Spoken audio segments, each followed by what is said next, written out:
మంచి ఎగ్జాంపుల్ కూడా చెప్పాలనుకుంటున్నా అధ్యక్ష. ఒక్క నిమిషం. ఈ మధ్య ఒక మంత్రి గారు, నేను పేరు చెప్పను కానీ, ఒక మంత్రి గారు రాత్రి 10:30-11 గంటలకు వారి బిడ్డ ఐస్ క్రీమ్ తినాలనుకుంటే మంత్రి గారు వారి బిడ్డ ఐస్ క్రీమ్ కొనుక్కుందామని హైదరాబాద్లో బయటకు పోయిందట.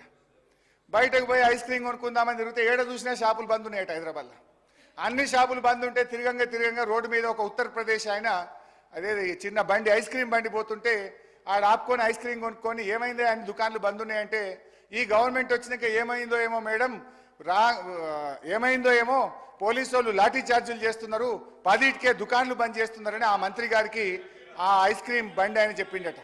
ఈ విషయం ఆ మంత్రి గారు ఒక వీడియో కాన్ఫరెన్స్ లో డైరెక్ట్ ముఖ్యమంత్రి గారు చెప్తే రాష్ట్రంలోని ఆఫీసర్లు అందరూ విన్నారా మా వీడియో కాన్ఫరెన్స్ లో? అన్నా మన గవర్నమెంట్ వచ్చినాక పోలీసు వాళ్ళు ఎటువంటి అటే కొడుతున్నట రోడ్ల మీద, 10కే దుకాణాలు బంద్ చేస్తుందని అనే పరిస్థితి వచ్చింది. సో నేను అనేది ఏంటంటే, దయచేసి